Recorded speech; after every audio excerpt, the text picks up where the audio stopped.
Welcome back to One Winning Pod. We're back after a surprisingly long, break. Last time we recorded it was May 23rd, but this is just in time, in my opinion, as we do our annual State of the Division episode. It's our opportunity to look back on free agency, the draft, and just the happenings of all the other teams in our division.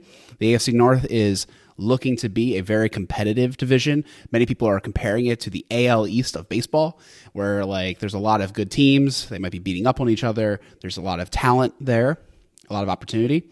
And we'll just be going kind of around the horn. Each of us took a team. This is actually our, fourth year doing this, or third year? Fourth year. Yeah. So now fourth year doing it. So now we all we've rotated back. So if you've been keeping track, this is the original order of who did which team. I'll be starting off today going over the Browns. And the first thing I'll say is that I left this experience a little more concerned about the Browns than I entered it. I definitely think they did a lot this offseason to attempt to compete. But before we even talk about that, we got to talk about their new logo, which came out today. It's June 12th. And I think it looks like trash. I think it's a little too dark. But I hear that I might be the only person that's a detractor of this logo on the pod. Well, I don't know Chris's opinion yet. I know. I know when you shared it, I thought that it looked like pretty awesome. And I was surprised that the Browns, who for basically their entire existence, as far as I'm concerned, have completely failed as far as in the logo making department. I do like their jerseys, but I think that's just because you look back at football history, particularly in the 50s and the 60s, the Browns were a very good football team, one of the best teams during that era, and obviously Hall of Famers, Jim Brown, rest in peace, Otto Graham, Ozzie Newsome. So I've never had a problem with their uniforms because I think that having a team that had success at one point makes a uniform, even if it's kind of bland, look better, if that makes sense. Yeah. But yeah, anytime they ever did a logo, I never liked it. I never thought it was terribly interesting. But I really dig what they did here with this dark dog here. I don't know what else you could call it. Darth Bulldog. Darth Vader's Bulldog, if you ever had one. I really dig it. Honestly, I think that it's the best possible thing you could come up with that Bulldog logo. Now, I think it would look really stupid on their helmet if that's what they're planning to do. But if they're planning to do it on their shoulder pad, make it like a secondary logo, kind of like what the Chicago does with their actual bear logo that you'll see from time to time. They never put that on the helmet. It's always been that C. I think it could work out really well for them, and that's obviously it's completely subjective, but when I saw that without hearing anyone else's opinion, I looked at that logo and I was like, that is a logo. Good job, Cleveland. You did something right there. That looks sick. I like it. Did I give my opinion in the Discord? I don't know if I did. I'm not sure. Because I gotta say I'm on Team Alec here. I feel like last episode or a couple episodes ago or whatever, I gave shade on the Cardinals for being a trash team.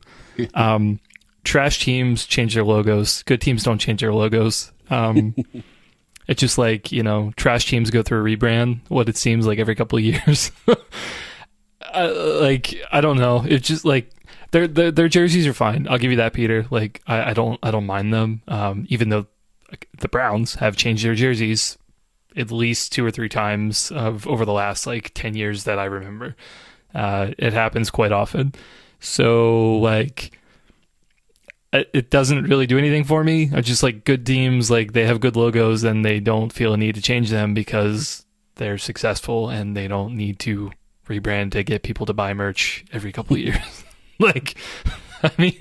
I guess objectively from just purely an artist point of view, it's cool, sure.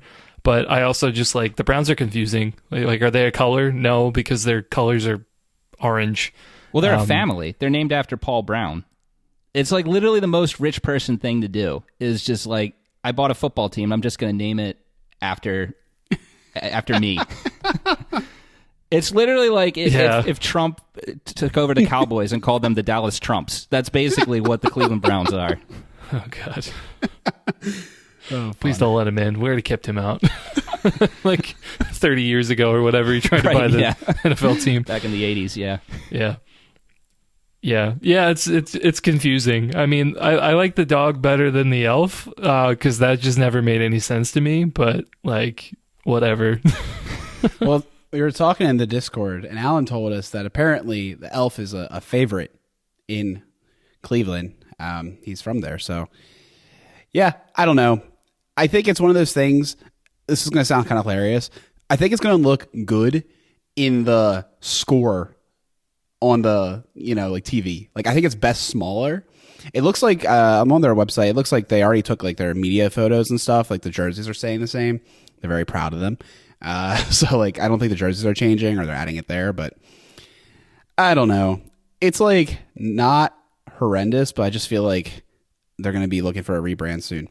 My one buddy who's in like design and stuff, he said this is the most try-hard graphic design is my passion crap I've ever seen. Like that was his opinion. Well, I will give that to it. Like, it's cool if your logo has a nod to where you are, but yeah, if you go on Twitter and it points out there's like 12 different things about the city of Cleveland hidden in there. I will agree that's a little much, but I feel like if you look at it, like you can look at it and not notice that. It doesn't detract from it. Yeah, for sure. It's definitely they did it in a way that didn't wreck things.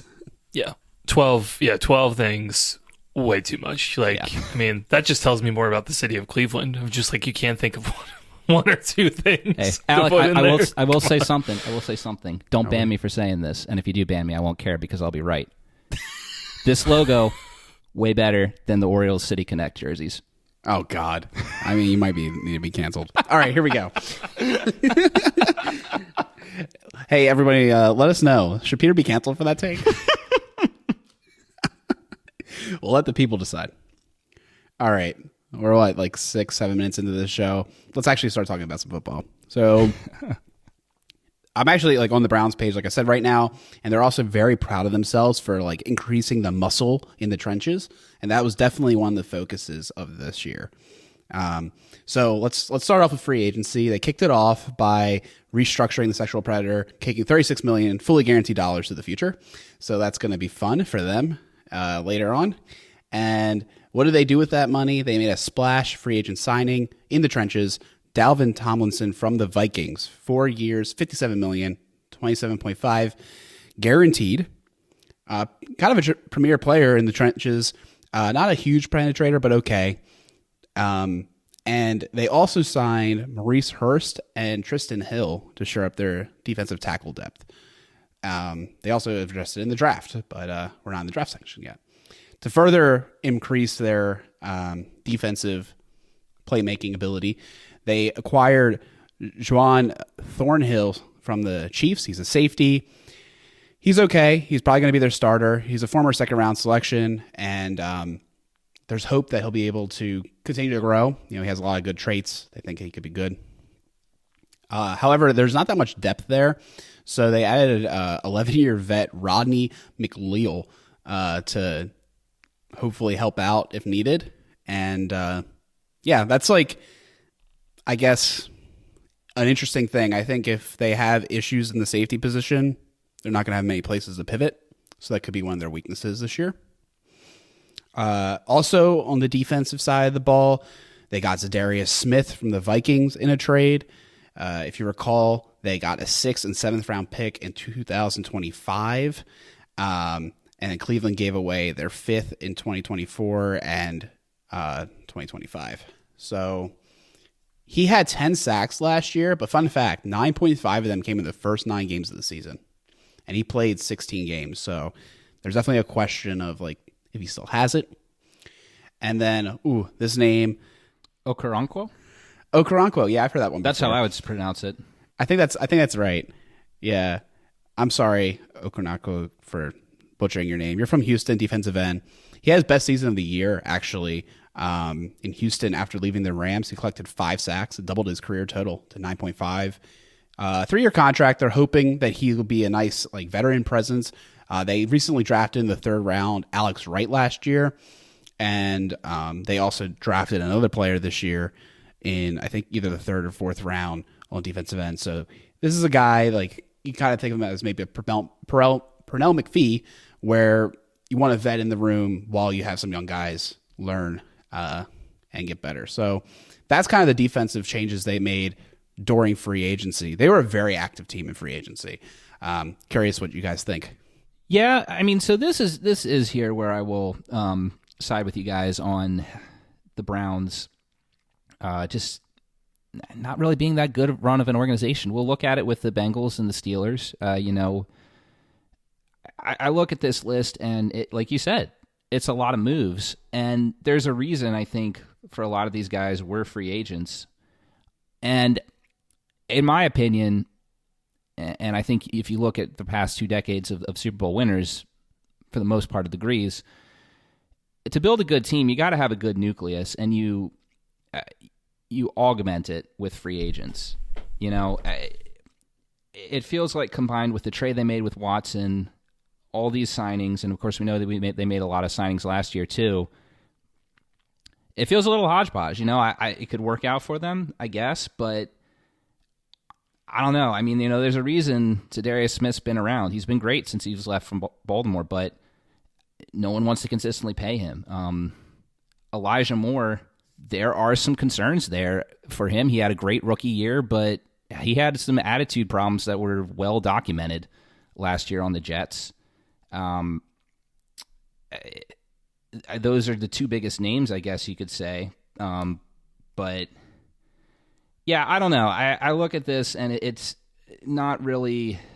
It doesn't move the needle for me. I think that they made a lot of moves, but did they really make the team better? I don't think that we could really say that, really. Yeah, I definitely agree with that. These seem like a bunch of random moves to me. I mean, like, to me, this is where I think the Browns' track record of not drafting well, I think, really is kind of putting them in a hole. Agreed. So, for example, like Thornhill, right, safety signed from the Chiefs. I mean, if you guys remember, they had John Johnson play safety. They signed him over from the Rams a couple of years ago, gave him a huge contract, thought he was going to turn over the safety position. Really didn't turn out that well. I think they cut him this year. So, Thornhill is really signed to replace him. But like you said, Peter, like, I don't really think he's going to make that position group better necessarily. I think he's just kind of another guy that's probably going to be about the same. If you remember too, like, they also had a 2nd round pick from a while ago, Grant Delpit, who was supposed to be their strong safety. Underwhelming too. So yeah, we're looking at like a safety group. They really haven't solidified anything. They're really just like adding a guy in there to maybe like add a piece, right? But it's not really complementing anything a part of that position group right now. And Dalvin Tomlinson, defensive tackle, like, that's where you're going to spend all your money. Like, I get that they're a bad like run defense team, but I mean, really? That's where you're going to spend your money? Like, your defense just has holes everywhere. I mean, that just seems kind of crazy. I think their linebackers are more the problem in a way than their defensive line. I mean, I know their defensive line was getting moved off the ball, and I get it, but like, I feel like them getting Maurice Hurst, Tristan Hill, and then the draft pick is probably what they should have done. Get some cheap guys. Get a draft pick. I don't know. I kind of agree that that spending there was not where I would have put the money. But yeah, and I mean, the biggest thing you mentioned at the top, Alec, of just them spending all their draft picks to acquire Watson. They didn't have a pick until the 3rd round this year. So, I mean, yeah, like, we'll talk about it. I know you didn't mention names, but I mean, they did draft a defensive tackle guy that I thought, I remember looking at him and was like, oh, he's probably not a fit for the Ravens, but he might be a good guy. Could be somebody, but yeah, we'll see. Yeah, I don't know. Their defense definitely has tons of holes. So, I don't know about their offense, though. We should probably talk about that and see kind of where they went there, because I'm a little bit more scared. I guess if Watson plays better, I'm a little bit more scared about the offense, but yeah. Sure. So with the offense, they did have a 2nd round pick this year, but they traded it. So they traded their 2nd round pick to the Jets, the 42nd pick, which they eventually traded to the Packers when they selected Luke Musgrave. And they received Elijah Moore, which Peter brought up, and the 74th pick in the third round, which turned out to be their first pick in the draft. With that pick, they picked up Cedric Tillman. So we'll talk about that pick up later, but I hate to say it, I feel like that was a really well done trade. I think they got a lot of value there, personally. I'm not out on Elijah Moore yet. I understand the character concerns. I always think that is a troubling thing. Yeah. But he has talent. I agree. The talent's there, and a change of scenery might be what he needs. I mean, the Browns aren't known for cultivating people, but it could be a him thing, right? Like Elijah Moore could have grown up over the last year and figured it out on his own, So there's that. Lots of talent there. I do not like it from a Ravens perspective. This does scare me a little bit. And like Chris said, if you can imagine if Watson starts playing better with these weapons that they've accumulated on offense, the offense looks poised to be very productive. Basically coming down to quarterback play. They also re-signed their center, Pokic. Interesting guy. Ethan Pokic was one of the top centers in the league, and he wasn't even supposed to start. They had another guy they were supposed to start. So now they feel like they have two starting centers. And then they drafted another one at the end of the draft because they're like, the value was too high. They got back Joshua Dobbs. You might remember him because of his aerospace engineering degree. They couldn't stop talking about it when the Titans were on primetime and he was like starting one of the games. Because he was on the Browns when Watson was suspended. They dropped him when he came back. Titans picked him up and the Titans started him. So there's that. Marquise Goodwin from Seattle. It's been a long time since he's produced. I think it was like 2017 or 2018 that he had his big year. But he could be good for 30 to 40 catches if Elijah Moore can't step up. He's one of those guys, like you kind of know what you're getting. I would think of him as like a Snead, like acquisition at this stage. Jordan Atkins rejoins Watson from Houston. He just came off one of his best years, 495 yards and 5 touchdowns. Definitely serviceable next to Njoku. And that's kind of what they did on the offensive side of the ball. I like the Jordan Akins move. I wouldn't really consider him like above average, like starter material, but tight end too. I think it's a good move. It looks like we don't have the contract details here, but it's funny. Looking at the Bengals, I don't want to spoil it too much, but I think this would have been a good pickup for the Bengals. So the fact the Browns got him, I think, was a good move. Awesome. So we'll go into the draft. Like I said, Cedric Tillman was their first pick. That pains me because I still think he'll be good. But part of me also wants him to be like the next Denzel Mims in my evaluation process, a total L. But he could be an outside wide receiver. He doesn't have to produce right away because they still do have Amari Cooper and Donovan Peoples-Jones there, who may like get the starting roles, so to speak. But Cooper is a free agent next year, and DPJ, we'll see. Like he hasn't done enough to earn that spot. Like I could see Cedric outperforming him in camp and being the number 2 right away. Chris's guy, Siaki Ika, defensive tackle out of Baylor, 335-pound guy. Like I said, they were kind of obsessed with this notion that they needed to increase their defensive trenches and muscle. They even talk about it on their Twitter page. Like this was definitely a focus for them, and that was a pick there. This one amused me. They copycatted the Ravens last year, picking up Tawan Jones, offensive tackle from Ohio State. But he's only 6'8" and only 374 pounds, so he's a lesser Daniel Falele, just like the Browns, a lesser team. They had Isaiah McGuire, defensive end, Missouri. He'll be joining Alex Wright. They're just attempting to get younger defensive end. The Clowney experiment last year didn't work out, and Garrett, for as good as he is he's getting older. So like this is an opportunity to kind of refresh the room. Dorian Thompson-Robinson, DTR. I thought he was a pretty solid pickup. I wouldn't be surprised if we see him start one day. And I expect him to win the backup role over the aerospace engineer, personally. But we'll see. And then Cameron Mitchell, cornerback out of Northwestern. If I recall correctly, he'll be more a slot corner. But they do see him as an opportunity to be inside-outside. And then last but not least, like I mentioned, Luke Whippler, center out of Ohio State. So they got 2 Ohio State linemen. They just thought he was a really high value, so they picked him up. So that was their draft. It's shocking, but it was a good draft. I mean, really. You look down this list, and all these players, some of them, like we said, are players that we thought would be good fits for the Ravens. Browns are AFC North. They play a similar style of football, or at least try to. Players that are good fits for the Ravens it's not too far of a stretch to say would be good for Cleveland. You go down this list, like you said, Tillman, I wasn't as high on him as you were, but I think that was great value there, that you get him there. Chris sold me on Ica. I think that he will fit right there. And I think you get DTR where you did. You're keeping your options open because we still have questions here with Watson. I mean, you sunk your ship with him if he doesn't turn out. But, I mean, he was certainly rusty last year, which is to be expected, regardless of what your personal feelings are for him. A player being out of football for that long is definitely going to show some rust.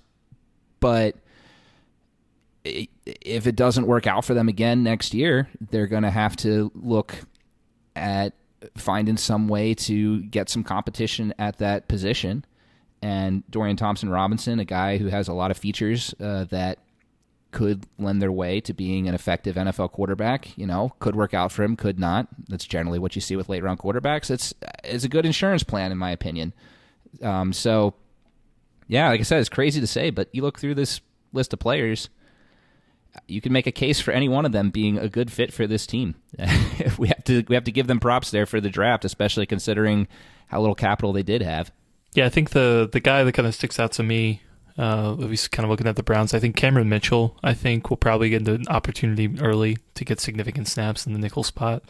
It's like I kind of mentioned earlier, their defense is just it's just really weak. I think they've got a couple of star players that, Garrett obviously, but at corner, they've got Ward and Newsome are pretty good.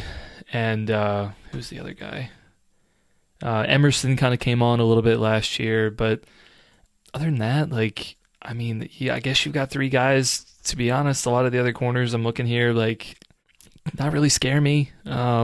So I think Cameron Mitchell is a guy who can probably come in, and we probably see his name a good bit. Obviously, with the personnel that the Ravens are going to run with this year, with the personnel that Cincinnati's going to put on the field, 3 receivers, 4 receivers maybe, he's probably going to get a good bit of playing time. So I'd watch out for him just to kind of see what he's doing in the preseason. I think he's going to be a name to watch out for. Awesome. So I kind of focused my overview of the team on kind of the acquisitions. As far as the defensive scheme goes, I don't have much to say. I think obviously they want to improve their run defense by improving the trenches. We know they were getting blown off the ball last year. Obviously that will help, but I think their secondary, obviously they have pretty good corners, but the safeties are questionable. So safeties, linebackers, I think there's some vulnerabilities there. So I'm definitely curious to see how this shapes out over the course of the year. They might have a decent pass rush. If you get the real deal version of Za'Darius with Garrett, that's a high octane pass rush. They might be able to rush 4 and get pressure. So definitely that's I think they're a very volatile defense year over year. This is one I couldn't put my finger on of how good they're going to be.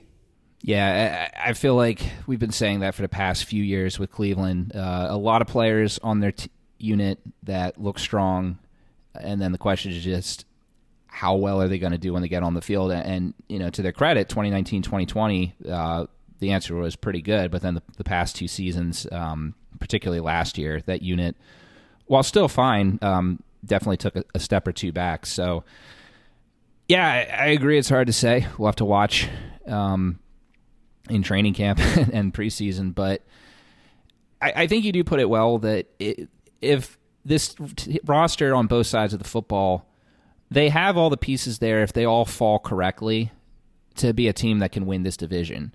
But it feels like a lot of what-ifs and a lot of contingencies, and certainly there's a lot of positions that you want better depth on that it's really hard to feel like, in my opinion, this team's going to do any better than finish last place in the division. Again, that's my take. I know that you guys might disagree with me, but it's a strong division, and I think that the other 3 teams in this division have a much stronger core of drafted talent that's closer to being ready to go than where the Browns are right now. I'm definitely curious to see what you say about the Steelers because I would probably pick the Browns to be in third place, but I get it. I think it's going to be tough. I think they'll be within a game of each other. On the offensive side of the ball for the Browns, not spoken about too much in this analysis is the fact that they still have a solid offensive line. You could say they took a step back last year, but they're still top talents in the league, very large. And obviously Chubb is one of the best running backs in the league as a pure runner. I think Amari Cooper's underrated. I think he's a solid wide receiver. And with Cedric Tillman there now and Elijah Moore and DPJ, I think that's a very respectable unit. They still have Njoku, who had a little bit of a breakout. Like, don't call it a breakout, but like maybe one of his better years kind of thing. And yeah, I mean, they've got the pieces. It really comes down to if Watson can get anywhere close to what he once was. So I think between him and Russell Wilson, it's like kind of interesting to see, like, are these guys going to be able to be what they were expected to be after the trade? They're a very disappointing first year for both of them, but each of them had interesting, quirks going into it, and we'll see if the new offseason helped. All right. Well, I guess we delved into the Browns, and now we will move on to the Pittsburgh Steelers. This is the team that I was researching. I will admit I did not get a chance to research quite as much as I wanted to, but I think I hit all the high-level things that I wanted. And I'm gonna go through it a little differently than Alec did. I'm going to start out with looking at where the offense and defense are from a whole, and then kind of pepper in where the Steelers bolstered as far as draft picks and signings go. But yeah, to start off the bat, why I think that the Steelers have a better shot at finishing in third place in this division rather than fourth is simply one word, one coach, Mike Tomlin. The guy has never had a losing season with the Steelers, and I don't see how the Steelers can be worse than they were last year. To consider the fact that this team went 9-8 with how abysmal the passing offense was, like, is pretty astounding, really, if you think about it. And we'll start out with discussing the Steelers with discussing Kenny Pickett because, like Cleveland, it's hard to say how far this team can go if you don't get positive play from Deshaun Watson. I think you have to say the same from the Steelers' standpoint. Not that they can't be a team that finishes above 500, but obviously this is an organization that is used to winning. They're used to getting to the Super Bowl quite often, being a force in the playoffs. And in today's NFL, as much as the Ravens and the 49ers have tried to rile against it, you need a quarterback who can take control of the game when everything else is falling apart. And Kenny Pickett really didn't get opportunities to do that last year terribly much. We can look at what he did at the second half of the season. His numbers were better, but also at the same time, the Steelers simplified the offense and kind of just had it focus on what are the strengths of what Pickett was doing good right at then and there at that time. So, there were definitely positives from Pickett's rookie year. I will say I came from it thinking that this guy can be a solid starter in this league. Is he going to be a Pro Bowl talent ever? Hard to say. But, at the same time, when we look at his performance versus rookie quarterbacks from the past 3-4 drafts, his completion percentage, 63%. Very middle of the pack as far as what we see here. The same thing goes with his QBR and his rating, 51.5, 76.7. You had players who did better, such as Kyler Murray. He had slightly better in both those categories his rookie year. Mac Jones. You also had Justin Herbert, of course, although he had by far the most prolific rookie season of any quarterback in the past few seasons, so he's kind of an outlier. But I mean, there are also quarterbacks who did way worse. Trevor Lawrence, who had an excellent sophomore campaign. His QBR and rating were way lower his rookie year. You can also look at players such as Joe Burrow. Well, okay. Pickett had a higher QBR, lower quarterback rating, so depending on which of those two you give more credence to. For me, I think this is the number one thing you got to look at with the Steelers because we know that they always figure out how to get everything else working. They're always able to get something out of the wide receivers. I think their wide receiver core is not as talented as it has been in recent seasons. We'll look at that. Their defense has a lot of questions. We'll look at that, but I expect that they'll figure that out. They'll figure out the running game. To me, when we're looking at the Steelers, can Pickett make the leap? Can he make that second-year stride and improve on what went well and get the Steelers to get, maybe a win or two better and sneak into a wild card? I think that's what you're hoping for if you're a Steelers fan this year, seeing positive progression from Pickett and seeing the Steelers get a wild card spot. So, I don't know. What were your guys' takeaway from Pickett in his rookie year? Yeah, I don't know. I mean, he showed some things. Obviously, it was a little annoying. We were talking about, earlier of him not having a whole lot of game-winning drives. One exception is when they played the Ravens and they had the game-winning drive. Unfortunately, right? Which is super frustrating as a Ravens fan. But he did some good things. I feel like he's going to have some physical limitations. But that said, if we're talking about kind of what the Steelers did this year, I do like it. I think it's indicative of just, the moves make sense, right? I think, we haven't really gotten to it yet, but I just want to throw out, I think the Broderick Jones pick at offensive tackle, I think, is fantastic. I mean, if you think Pickett's the guy, you build the offense around them. And what best to do it, you work on the offensive line. Steelers O-line has been a little weak. I mean, they've had some guys who've played somewhat well, but I think they're probably around middle of the pack in terms of an offensive line, maybe closer to the bottom. But he's a great name, I think, to take over probably on that left side. They signed a guard from the Eagles who, made it to the Super Bowl. They had a really great offensive line. I think that immediately, really helps the offense right there. So keep Pickett clean, allow him to make his reads that he needs to. Like you said, Peter, I think the receiver core, I think is fine. I don't think the receiver core for the Steelers is bad at all. And, they added another weapon or two on there as well. So, I like what they're doing. They're definitely, building around Pickett.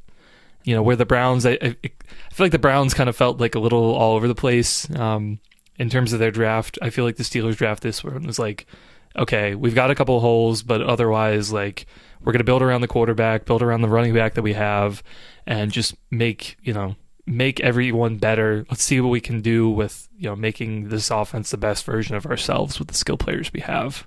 Yeah, you use the same word I was going to use for Pickett, annoying. He had that comeback drive against us, and I'll never forget how excited Steve was next to us when it happened. I felt good for him in a way, I was disappointed that we lost, but it's so hard to deny someone that you like being so happy. So, it was an interesting moment. But I still am concerned about his processing, and I'm still concerned that he's not going to have the arm strength to get himself out of trouble, and he's just not a plus player in any place. He reminds me a lot of Derek Carr, and that's kind of where I think that if he ever becomes a Derek Carr, it's not the worst thing ever for his pick and all, but I think you in this NFL want more out of your quarterback in order to win, and we just really haven't seen a player like that succeed lately. So we'll see if he's able to ascend. I think there's definitely a chance, but I'm not banking on it. And I will say, though, like Chris said, I think they set him up well for success. So we can talk about the draft that they had. I think they had a solid draft, one of the best drafts. Some have said the best draft, So they're doing all the right things. It could be a very competitive team. And you're right, least off the jump, Mike Tomlin, prolific coach, great tripper. He is a guy that gets his team in winning position. Let's jump into that draft then. I mean, you guys mentioned it. Let's talk about what they did to surround themselves with a better team for him. Like Chris mentioned, they set themselves up. Broderick Jones from Georgia, guy's a freak on tape when you watch it. Now, he was the fourth tackle taken in the first round, so the league felt there were three guys better than him, but still, we've been seeing a lot of really good tackles come in the first round as of late, so I don't think that's a knock against him. Joey Porter Jr., we talked about him, obviously. Feel happy for the Steelers fans. I think that's a cool story, even though, as we've discussed before, I'm not a fan of his dad. but that's cool that he gets to become a high draft pick and go to the team that his dad grew up playing for. I've said it several times. I love Terrell Suggs. I can't imagine that anyone who's a fan of any other team in the AFC North has anything nice to say about Terrell Suggs. He just seemed kind of like that guy who would just kind of get under other fans' skin. So I get it. I feel like the Steelers fans are pretty happy there. Another great picks there with Keanu Benton and Darnell Washington. Obviously, they have Freiermuth there, but Washington, just a massive prospect, will really help them in the run blocking department. I'll admit I wouldn't get a chance to research these last three guys that they drafted: Herbig, Trice, and Anderson. If you guys want to step in and talk about those guys, but I mean, like I said, those first four are going to add a lot to this team. Setting them up well. We talked about Steve again. We know Steve was really happy about this draft as a Steelers fan. He's our best gauge of the fan base. So, yeah, but we know the Steelers draft well. This isn't like the Browns where we're shocked when they draft well. The Steelers are like the Ravens. They know how to draft. So, good for them. They got a lot of great players that are going to set themselves up for success when they do finally figure out how to turn their team back from being a mediocre team into another great one. Yeah, just in terms of the draft, we talked about the offense, kind of adding some of those guys there. I think for the defense, when I kind of look through the Steelers depth, I know they definitely lost a couple of guys. You have losses of Miles Jack, Devin Bush at the linebacker position, Cam Sutton, corner, I think was a pretty big loss. He ended up signing a 3-year deal with the Lions. Chris Wormley as well, who I don't think he was beating anybody except for the Ravens, it seems like. If you guys remember that one game, he had like 2.5 sacks against us or something. I Top don't think 10 most upset about getting cut by your former team in NFL history. Right. Not top 10 in anything else. Yeah. That is a lot. I think it's a lot of losses on the defense. I will say, I think the big difference between the Steelers and the Browns, I think the Steelers just have more star power at other positions. Mm-hmm. So, I think like the Browns, I think the Steelers are kind of built front to back. So their defensive line is just, I think, much stronger than in the back end. But the Steelers have star power pretty much at actually almost every position except for linebacker. I think that's the one they really kind of had a miss with Devin Bush. Ended up not picking up his 5th-year option, and he's not back. So, but that said, they pick up Joey Porter Jr. He should be starting for them. Corey Trice, I think, has an opportunity to pick up that nickel spot and rotate in and out. Really, look at it here. If they didn't pick up Patrick Peterson, I think the only guy that I feel like that I know that would be starting a corner would be Levi Wallace, who came from Buffalo a couple years ago. Yeah. Other than that, they've got couple depth guys, honestly. So corner was a big issue for them. So if they didn't pick up those corners in the draft, I think they would have been in a lot more trouble. Peterson, I think, is going to be okay, but it feels like one of those position groups of they're taking a little bit of a risk there. They're relying on Tomlin and just the other guys on defense, I think, to kind of account for that. I think it's fine. The Steelers, they've had worse defenses. They've obviously had much better ones, but I think that the culture there is gonna, they're gonna end up with an okay defense probably near the end of the season.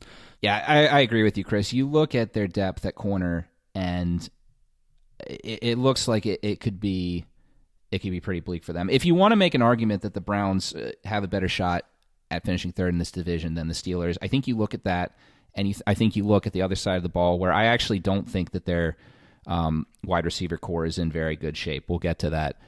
But again, like you're saying, just somehow the culture there, it's just like the Ravens. They have a culture of defense. They'll figure it out. You're very set. You're set at safety. You've got depth there as well. And, I know you said they didn't have star power at linebacker. I guess it depends on what you define as linebacker, but you still got TJ Watt there and Alec Highsmith. That helps out your secondary, having those two bookends there to rush the passer. So, Yeah, if I'm a Steelers fan, I am nervous about that unit, but they should be able to figure it out. They've proven time and time again that they can bring in guys and they can make it work.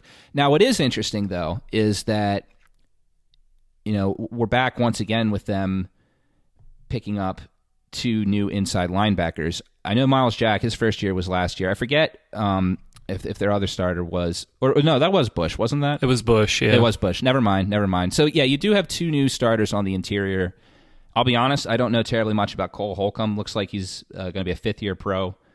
Played his entire career for Washington. Only started a full 16-game season once in his career. It came close in his rookie year. He started 15 of 16 games, but only played 11 games in 2020, 7 games in 2022. So you don't like to see that so early in a career. And then their other guy, Landon Roberts, first 4 years with New England, last 3 with Miami. Again, a name I'm not super familiar with, but something that was big that I've read on a lot of Steelers blogs. Both these guys are kind of labeled as something that Steelers fans feel like the Steelers have been falling a little too much into. These guys, great against the run, can't pass protect well. Again, Steelers, they've found ways to work around that, but I'm not being convinced in the research that I've done that these guys are going to be huge impact. Seems like the Steelers brass is a little higher on Holcomb than Roberts. I guess that makes sense. Roberts has been in the league 3 years longer, so you have more of an idea of what he is. He probably is what he is at this point. Holcomb might have some more room to grow. Props to the Steelers for figuring out that it wasn't working as they wanted with Bush and Jack and going somewhere else. I just don't know if these guys are your long-term solutions. They might still be stopgaps here at this position. And we know from the past few years in Baltimore that sometimes stopgaps at interior linebacker doesn't bode well for the entirety of the defense. Yeah. I'm definitely keen to see how Nick Herberg develops. He's a very productive player out of Wisconsin. Liked him in the draft process. You always hate to see players you like go to other teams. So they did a lot of that. So we'll see how he plays. He could be the next Alex Highsmith, and we're like, dang it. But he's not a traditional inside linebacker, so definitely curious to see how they utilize him. Well, I guess we'll wrap up where we're talking defense for now, and then move to the offense. The last position we haven't really discussed is defensive line, which is interesting. Starting there, you have the old vet, timeless vet. Jason Hayward continues to defy time. Had 10.5 sacks last season, I believe. You got Ogunjobi putting on another stamp into his passport of the AFC North. I'm guessing that after his time is done here in Pittsburgh, he's obligated by the NFL to finish his career in Baltimore after spending time with the Browns and Bengals as well. And then Benton, the rookie pick. That's what their starting lineup is on ESPN at the moment. I guess if they think Benton's not ready to start week 1, you're looking at maybe Montravius Adams stepping in there or an Armon Watts, neither of which have had a ton of extended success in their NFL career. Watts a little more, I guess. But, yeah, I mean, this is another unit that I think you have a lot of questions on. How quickly is Benton going to adapt to the NFL game? How much does Hayward have left in the tank? Crap, I call him Jason Hayward earlier. Cameron Hayward. And then Ogunjobi, how does he gel with the Steelers defense? So, yeah, another unit there. Really, like we're looking at with all 3 of these units, defensive line, linebackers, cornerback. There's players that where you know what they've done in the past, some questions of age, and then a lot of players that are stepping into roles that they either don't have a ton of a track record on or are still coming into their own. So it's going to be interesting to see what they do here. Again, culture's probably going to win out somehow, but you do look at this roster, and if it's almost any other team, I think it looks a little shaky here. So one question I kind of have for the group here is, kind of jumping back over to the offense. did the Steelers do enough on the offensive line to help out Najee? Right? I mean, I feel like I want to ask it that way, because if I ask if Najee's going to have a good season, or is he like potentially the guy, then we're just going to say no. But did they do enough to basically make sure that he's a better year 3 than he had year 2? I think that the Steelers are in a multi-year rebuild of their offensive line.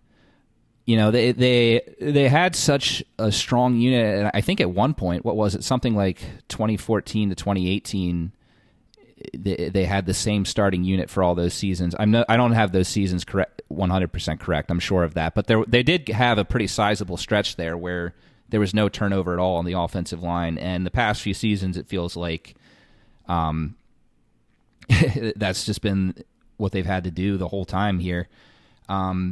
I think at guards, you're looking pretty good. James Daniels seems to have been, the relative anchor over the past few seasons. He's been pretty solid for them, while everything else has kind of been in flux. Shimola seems like a really good fit, kind of like what Zeitler was for us a few seasons ago, but there's some questions there on his injury track record. He's missed some games the past 2 years. Mason Cole, I haven't read any good reviews at all from Steelers blogs about his first year in Pittsburgh last year, but I guess they were like, we gave this guy money and we'll just figure out everywhere else first, and then handle that next offseason if we need to. At right tackle, you've got Okorafor, who's been there since 2018. I think he was a mid-round draft pick. Early returns on him were good, but the kind of struggled a little bit as of late. And then, so at left tackle, Dan Moore was their left tackle last year. He was a late-round draft pick that kind of got forced in there, and the Steelers felt they needed to upgrade, and they did with Broderick Jones. I'm assuming that we're going to expect that the Steelers are going to try and get him to be the starting left tackle as soon as possible, considering the play that they got from Moore recently. I still feel like they're a season or two away. We're going to have to see Jones develop more. They might need a better right tackle and center to really make this work. I think right tackle will be more pressing. But, I think the answer is they've gotten better, but there's still some work to do. Yeah, for sure. And I think Darnell Washington's role in all of this is interesting. Good point. Ken, as far as say he thinks he could be a tackle prospect, I don't really see him going that route with him, but I think it's undeniable that he is a very plus tight end blocker. The way he can move people off the ball, it's like having an extra guard at least. And assuming that he's not, hurt, that was the big thing out of the draft. There was injury concerns that made him fall. If he's able to play, I think they got themselves a huge value and a player that is going to be a matchup problem. And just, I hate the fact that they have him, So it really just comes down to like, is he healthy or not? Sure. Yeah. So that's, I think, a big part of it. Yeah, I agree with that. And it'll be worth watching. I will say I am not fully off Najee being a good player for the Steelers. I agree he needs a better offensive line, and I agree you watch his tape and you want to see more burst than he has. But there's also things he does really well. He breaks tackles really well. If he does get out in the open field, he can put on a pretty heavy head of steam. His footwork is incredible and change of direction for a guy that size. And I think you also got to look at it. Sometimes it takes running backs a little longer to develop. We want to see the running backs do excellent right out of the gate, particularly because they have the lower shelf life. But again, look, it took Derrick Henry till late in year 3 to do anything. He wasn't doing anything with his career until, that Thursday night football game where he ran over the Jacksonville Jaguars defense for 200 some plus yards. I'm not saying Najee's the next Derrick Henry, but I'm also saying that I think that there are some similarities there in their career trajectory, that it took Henry a while to get going. They're both big power backs.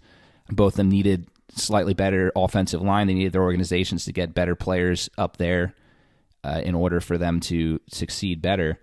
And I understand that Jaylen Warren came in and was kind of the new hot prospect, but he was undrafted, and I look at him, I think he's a great change of pace back for him, but I mean, I don't think we really think that he's a threat to Najee for taking over the starting role, unless I'm mistaken, but I think that they have a chance here for a great 1-2 punch, and I think Najee could have a bit of a breakout year this year if this offensive line gels well together, but yeah, Again, it's just like the defense. It's like you see a way that it could work, but there's still questions as to whether or not it all will.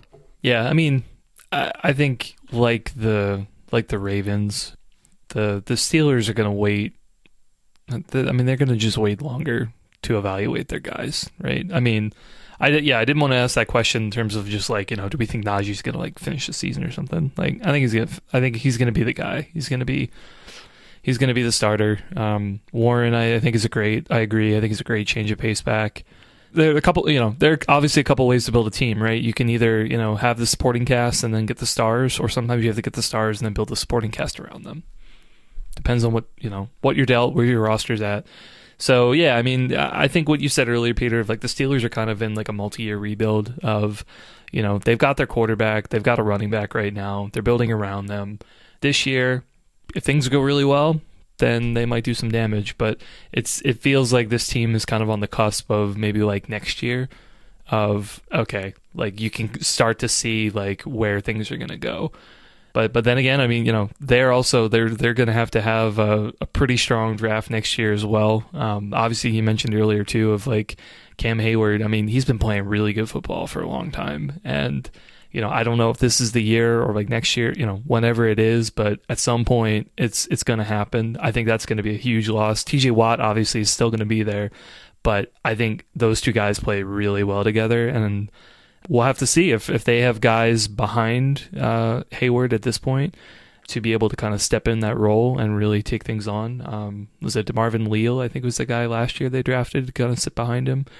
But yeah, if you're talking about kind of building building a roster around their star players, they got to make sure that they have guys waiting in the wings to be able to fill in some of those roles. Otherwise, you end up where the Browns are, where they've just like, right. They had their star players and they've lost a couple, or they've just regressed, and now you just kind of have this roster that's like, okay, I've got a couple, but that's about it. So, all right. Well, we spent a lot of time on the Steelers. I guess I'll wrap it up quickly with wide receiver group. Pass catchers. We'll include Pat Freiermuth in there. I think it's the same as all these other position groups. There's a lot there to like, and there's a lot of questions. Deontay Johnson, I think his usage was pretty similar to what we saw with Ben, I should say, without him. 0 touchdowns last year. That's a huge concern, particularly after him being a bit of a red zone threat for them. Pickens, I think he had a solid rookie year. I do have questions, though, about how... Do we know long-term if he's going to be the answer for them? We've seen this happen before with them, with Juju, with Claypool, who was traded to Chicago mid-year, where the Steelers are able to draft these guys that make a flash early on in their career and then just kind of fall off the map. Now, is that fair to Pickens? Definitely not. But, it's a bit of a trend with the Steelers, so that's an interesting one. But then outside of those three, I mean, Freiermuth, very, very solid year. Feels more like a tight end who would play better in 2010 days than in the current NFL, but he's made his mark. But then after that, just a lot of questions. They traded for Allen Robinson. Allen Robinson was a huge disappointment for the Rams last year. We'll see if he can do anything with Pittsburgh. Calvin Austin missed all of last year. We'll see if he's able to get on the field and show anything. Miles Boykin's still there. They re-signed him, although he was mainly a special teams guy for them. Same thing with Gunnar Olszewski, I believe, was also mainly a special teams guy. So here's where I was saying, where the point I was getting at with the Steelers wide receivers earlier, and I only really want to talk to it because I mentioned it earlier.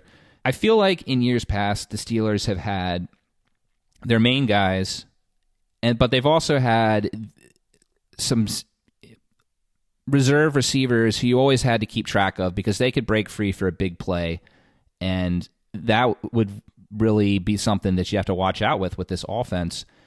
Maybe Austin is that guy.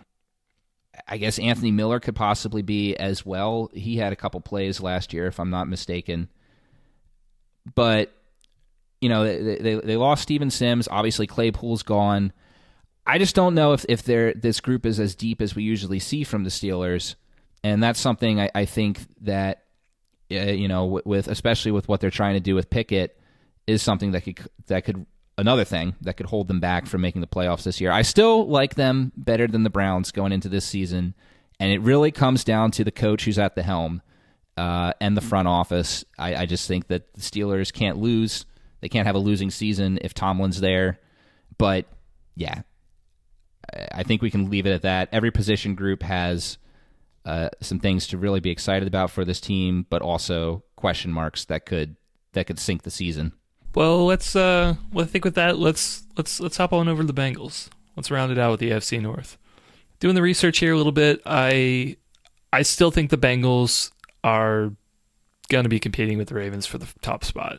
My homer hat, of course. Obviously, I want the Ravens to win the division, Super Bowl, and all that good stuff. But Bengals, I still think are probably the front runners. That said, I do see a path here that's a little concerning if I would be a Bengals fan, where it could kind of be where the roster kind of starts to take a dip a little bit. So let's start with, let's just start with the offense, right? The offensive core is still here, right? You've got Burrow, you've got Mixon, you've got the three receivers. All those guys are still there. So offense is still going to be a top 3 offense in the NFL, in my opinion. Now, offensive line was okay. Obviously, they put in a lot of bucks last year to be able to get Karras, Kappa, Lale Collins, all those guys. Did make a difference. It took them a little bit to be able to get to where they were at, but I think by the end of the season, I think they played pretty well. They added Orlando Brown Jr. They signed him over from the Chiefs for a 4-year, $64 million deal or something like that to play their left tackle. Obviously, we know him very well. How well is he going to play? Like, is he really worth top tackle money? I don't know. We'll see. We'll say Burrow and Lamar obviously are very different quarterbacks and just like how they play. So, we'll see how Brown does. I don't think it's a bad move necessarily, but it is a lot of money. I think when you look at them in the aggregate of they really couldn't develop any guys to play on the offensive line. They're spending tons of money here. So I think that's going to definitely have ripple effects when you're looking at where the Bengals are going to spend money on the offense in years to come. They're going to be a little limited. But for this year, I think they're going to be fine. I think it's kind of one of those moves, I think, where they're trying to go all in. They know that they made the AFC Championship game. They made the Super Bowl 2 years ago. They want to try and win like right now. Now, the one area on the offense I'm a little concerned about is, so Hayden Hurst went to Carolina, signed a couple-year deal to go over there, and they really didn't do much to address that position. Now, with the core they have, maybe it's a luxury pick, but I look at the guys behind him. Drew Sample has been with the Bengals for a bit. He's okay. I think he's more of a blocking guy. I think talked about it a couple times on the show of just, he's a guy who could be a couple catches, but he's just not a guy who's, even Hurst, like, I think he was a good weapon for them last year. Not the best. He's obviously not top 3, but he's probably in like the top 10, top 15, like receiving tight ends in the league. He's fairly good, but they really didn't get anybody behind him. Drew Sample was the guy. And then I think there was, Irv Smith from Minnesota. There's another guy that they signed of like a 1-year, like, not vet min deal, but like something like that, $1 million or something. Irv Smith, I don't think is a Hayden Hurst player. So obviously, I think, it just limits a little bit what you can do. I think with Hurst, he's fairly good blocking, fairly good receiving. You have some options there. With Sample and Smith, I think you're suddenly a little bit limited in that position group. I don't think it's going to break their offense, but it also something like it could have added another element there to kind of put them over the top. But, another guy I think to talk about, at least on the offense, Chase Brown. I've been very high on him in rookie drafts this year, running back. I think, we'll see from him. I think he could be a good RB2, RB3 behind Mixon. I think he's a guy to kind of watch out moving forward. Yeah, I'm curious if they got sniped in the draft and were unable to pick up the tight end they were looking for, 2 picks before their second-round pick Luke Schoonmaker went, and then 2 picks before their third-round pick is when Darnell Washington went. Pittsburgh's trade up to get him, so they could have seen an opportunity there. Yeah, I just think it's interesting kind of looking how the board fell. They definitely do, in my opinion, have a huge hole at tight end.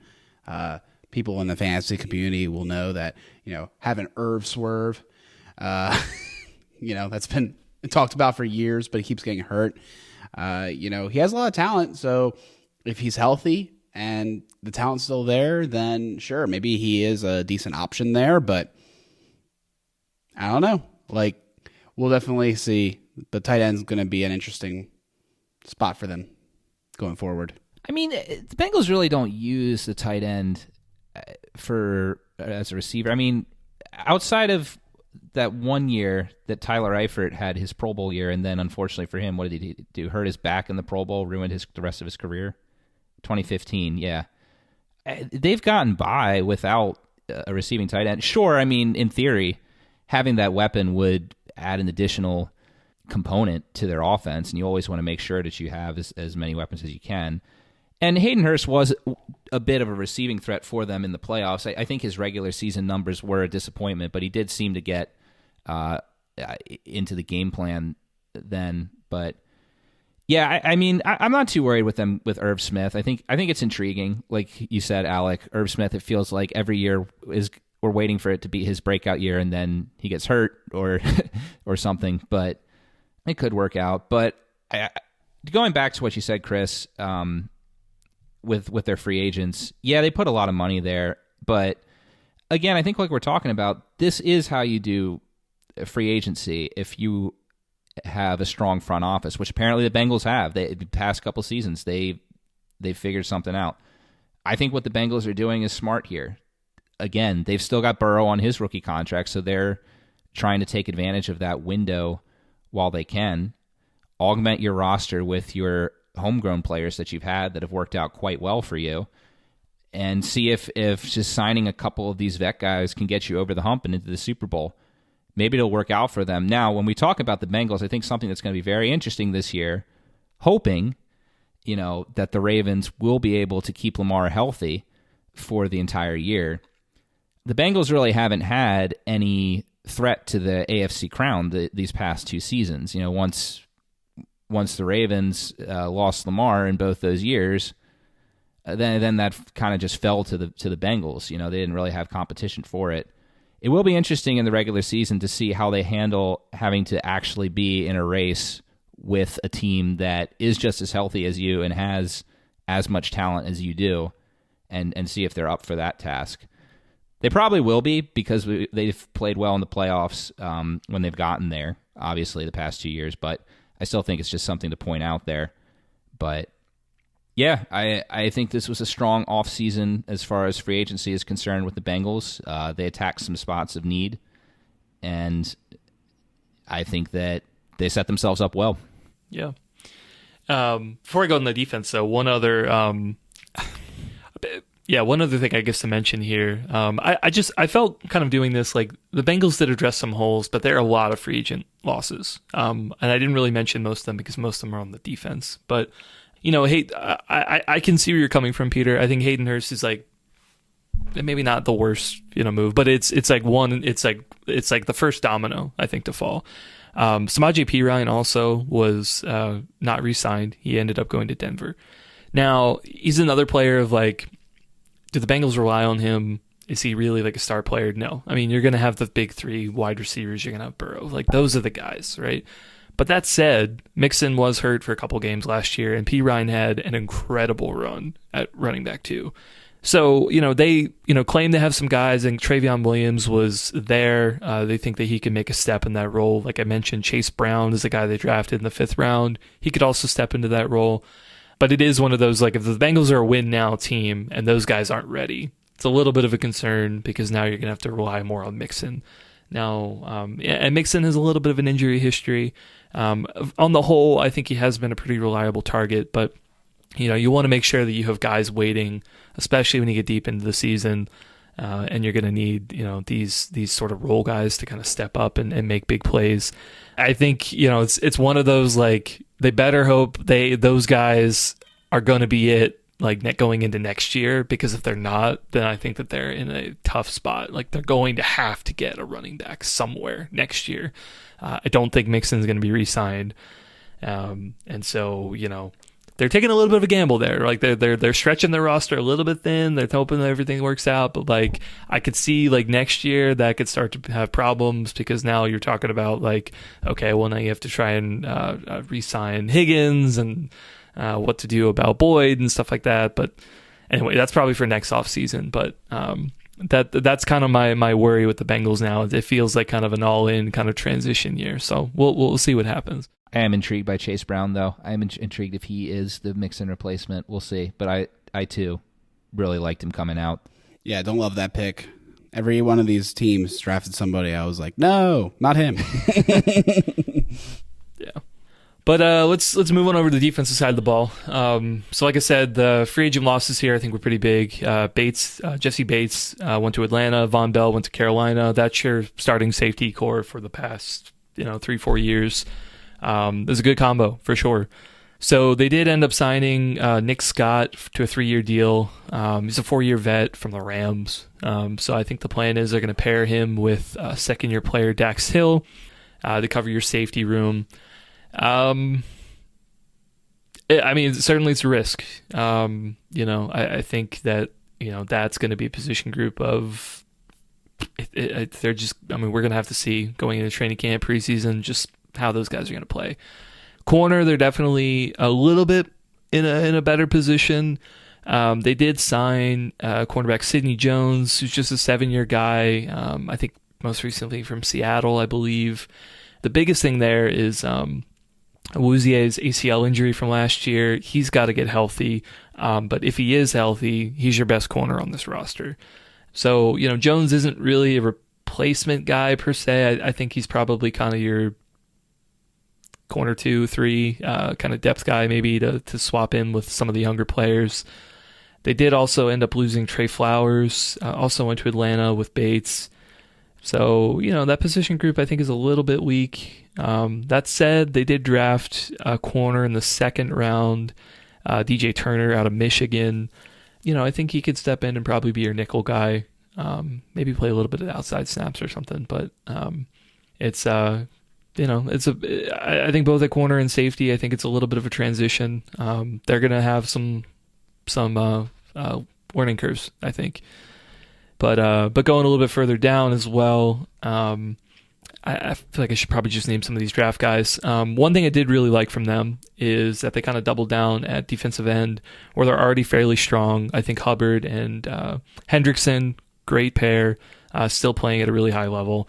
But they ended up taking defensive end Miles Murphy out of Clemson.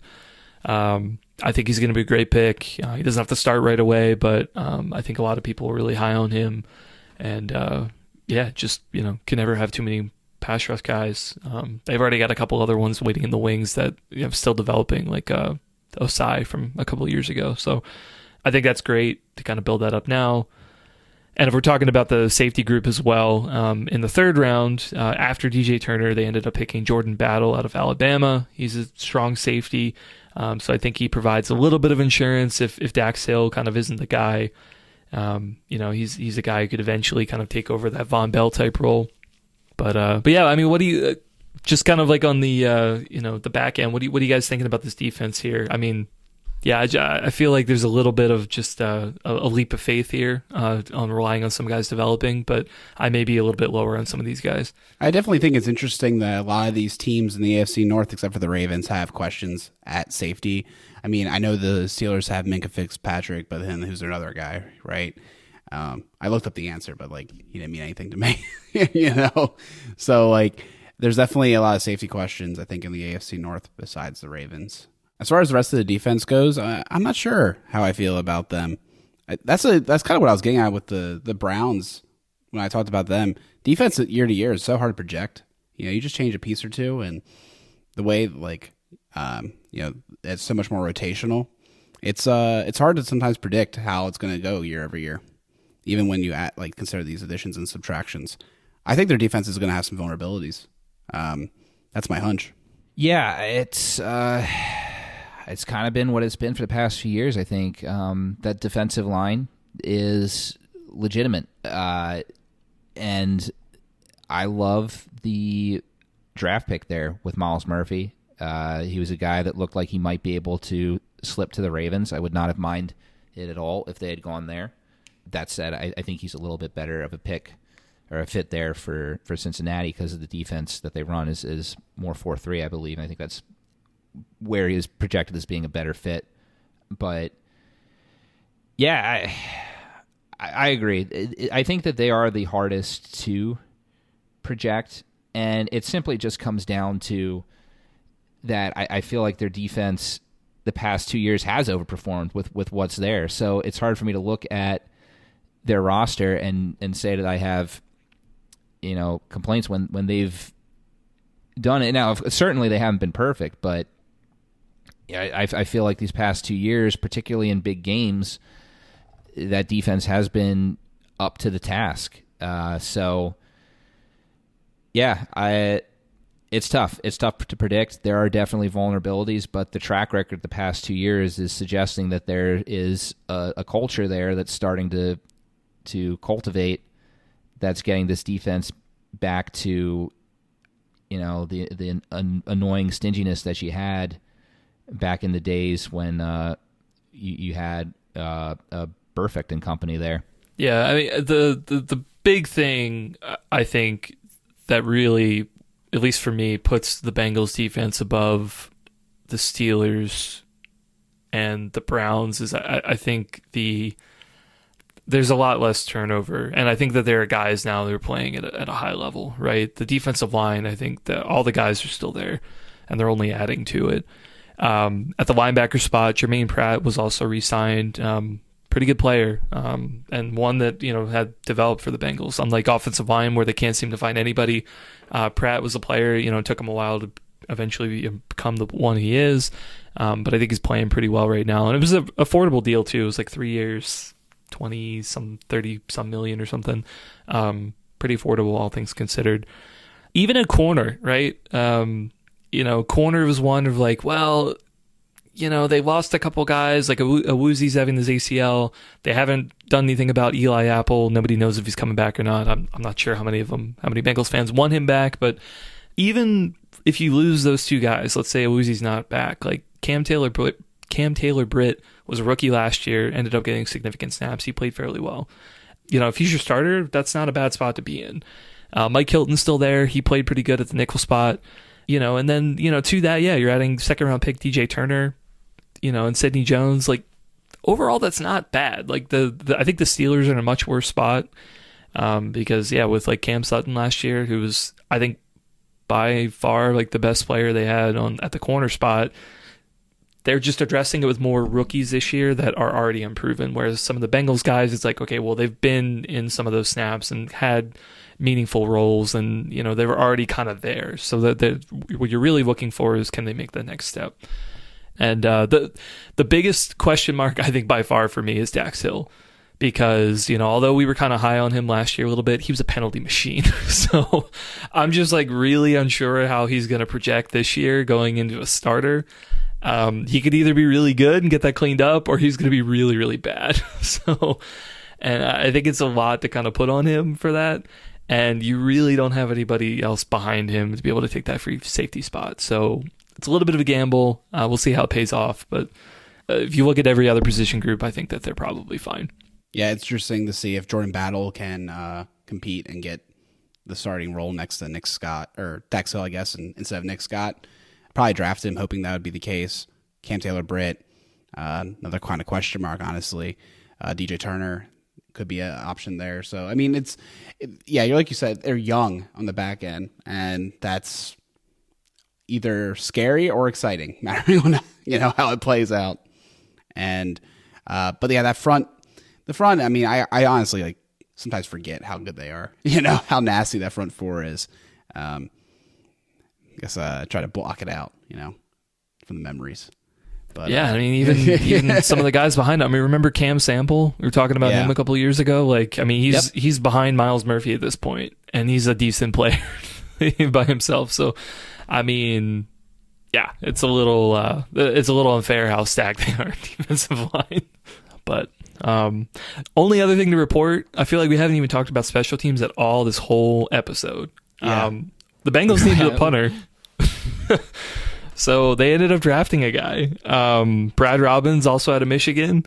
What was his name? Kevin Huber was like the longtime punter for the Bengals. He's had a really atrocious past 2 years, and they ended up going in a different direction mid-season last year.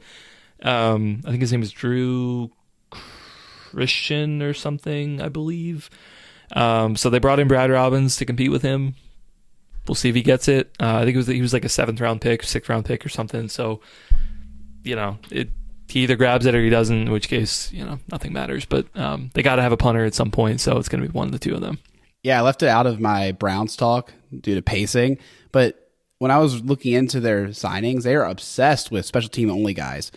Matt Adams, Mike Ford, Jordan Kunowski or whatever. Like, these are all linebackers and corners that they have zero intention of playing on defense, but they're like core special teamers. And I was like, wow, they are obsessed with copycatting. Like, they want to be the Ravens so bad.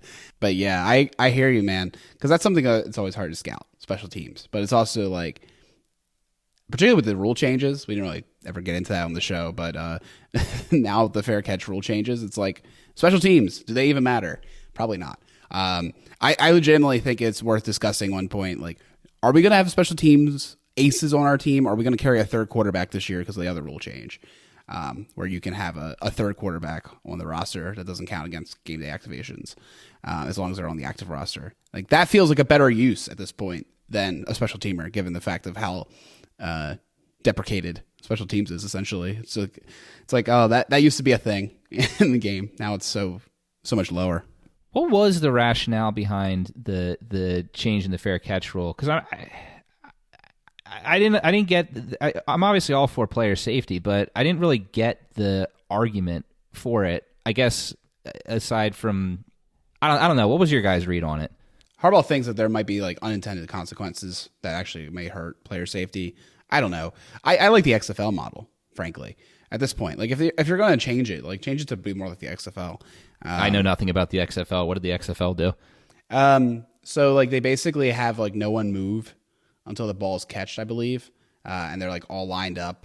I forget the yard line. I have to look it up. But like, they basically, like, instead of having people like just like screaming down the field, mm-hmm. Full bore, it's like a lot less time for them to get into gear, so to speak.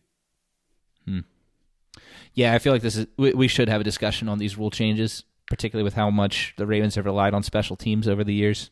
Teams begin play 5 yards apart, kicking team at the opponent's 35-yard line, return team at their own 30-yard line. Well, I guess that about wraps it up. Thanks, guys, for sticking around for the State of Division. It's always fun. It's 4th year doing it, like we said at the top. Thanks for sticking around. For sure. Lots of information in this episode, lots of debate. I think I think we're all just like, man, this division is full of interesting pieces. You could see it going many ways. We obviously hope that the Ravens end up on top, but a lot of these teams, that's, I think, the other thing too. None of these teams are bulletproof, right? Plenty of reasons that they could fall apart, and everyone's hoping for something to come through. Ravens are not, left out of that equation. So we'll see how the season plays out, how minicamp and training camp goes for all these teams, if any other acquisitions are made. You can find us on Twitter at OneWinningPod. You can email us onewinningpod@gmail.com. And we'll be back later this offseason with more content. Stay tuned.